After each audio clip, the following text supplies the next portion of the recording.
Let's learn how to do an 1870s to early 1880s hairstyle.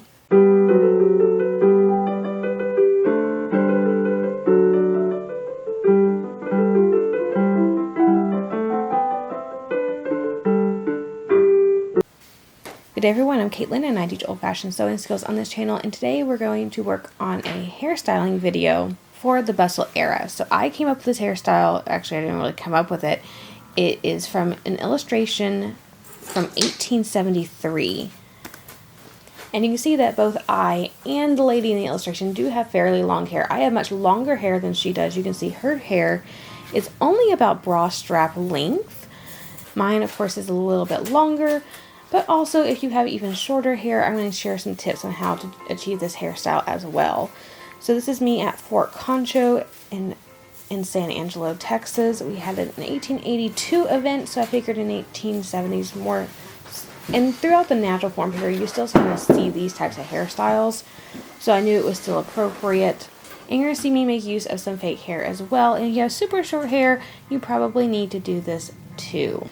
So to start with, here are the tools that we're going to be using. So I have a horn comb, a boar bristle brush, U-pins, which are going to be a more common hair.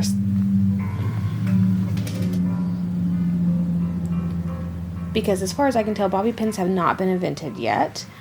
I'm going to use some fake hair, mainly a braid for today. So I am going to start by brushing through my hair, getting all the knots and tangles out. This is the second day of the event, so I don't have to add any more pomade, which is why you don't see me putting any on, because I find that my pomade stays very well and I don't often have to reapply it every single day. So if your hair is fine or thin, or you're prone to flyaways, I would suggest pomade, especially around the front ends and then also down in the very back underneath the nape of the neck. So after I have my hair brushed out, I'm going to section off a bit at either side of the front of my head. Just a little bit. And even though the hairstyle doesn't show a part, I'm going to start with the center part, and I'm just going to make right above where my ear ends, just make a part straight down. So I have now 3 pieces to my hair. I have 2 front pieces and a larger back piece. I'm going to take that larger back piece and I'm going to split it into 2 parts here. So there's going to be a top half and a bottom half. The top half I want to be fuller than the bottom half. The bottom half does not have to be very much at all. And ideally you would get that split and that part pretty even. Clearly I did not, but it doesn't really matter once the hairstyle is done. And then right at the very top of your head, you're going to make a bun with the top portion of your back hair. Very simple bun. If you have very fine or very short hair, you may need to supplement a little bit more of the false hair to make that bun. Now what I'm going to do is take the 2 frontal pieces. I know it's kind of hard to see because I got my hand in the way and I apologize.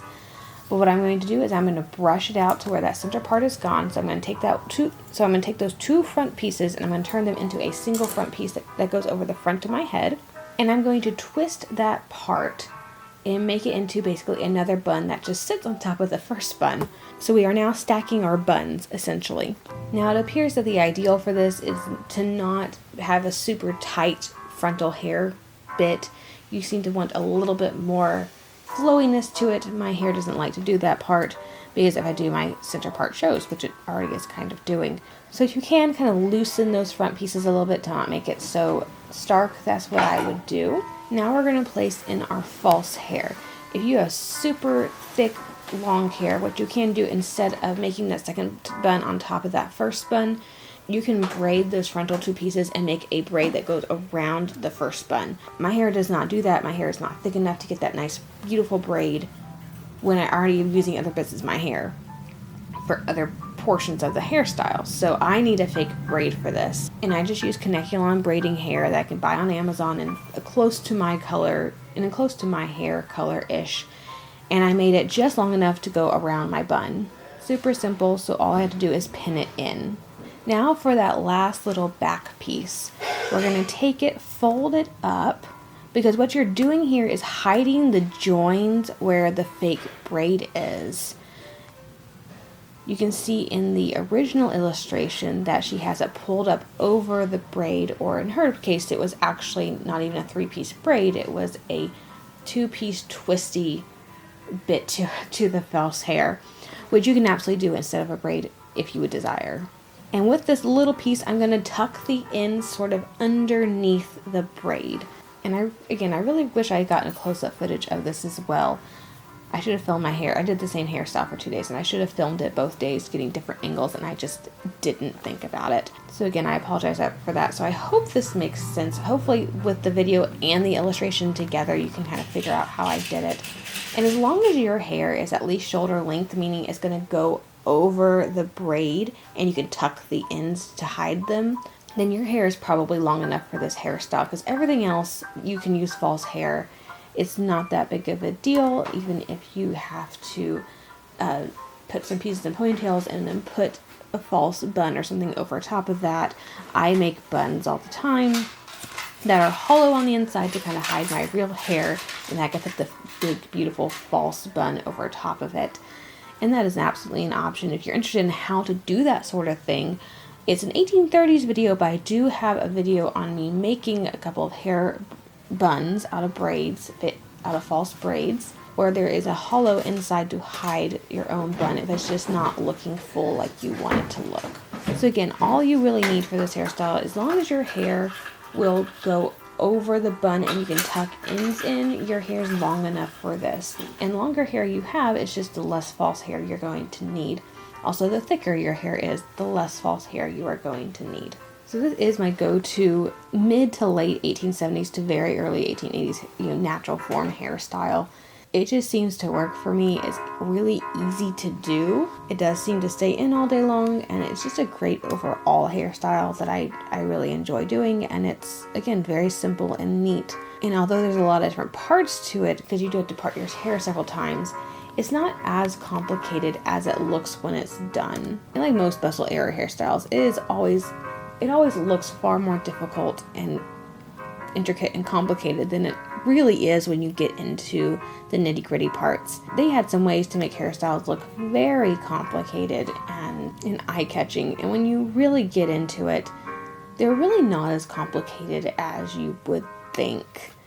And often you don't really need as much hair as you would assume, especially when you're supplementing with false hair, as a lot of Victorian women did. There are advertisements for false hair all over the 19th century. You can just buy the hair switches already made up in the fashionable hairstyles and just interweave them with your own hair. There are even plenty of photographs of women who very clearly have false hair, because it does not match their own hair color and texture, which I think is hilarious. But again, I find this a very good base hairstyle for most of my 1870s and again early 80s stuff. If you're doing more mid-80s, what you can do to update this style is add a little bit of fringe, or what we call bangs, to the very front of this hairstyle. You would need very short bangs to get the 1880s look a lot of the time, that kind of frizzy look that gets into fashion. But again, I find this a very good base bustle era hairstyle. And you can see similar hairstyles throughout that decade and again a little bit into the 1880s. Anyway, I know the video was slightly off with the lighting and such, sometimes filming in old buildings, and I think when I'm looking at the camera it looks like I have the right lighting, and when I get on the computer later on it just isn't. So again, I do apologize for that, but hopefully you were able to get something out of this video, and maybe it'll help you on your own bustle era hairstyles. If you enjoy the video, please like and subscribe to the channel. Click that little bell notification so you're notified anytime I upload a new video. And as always, have a fantastic week, and I'll see you back here in the next one.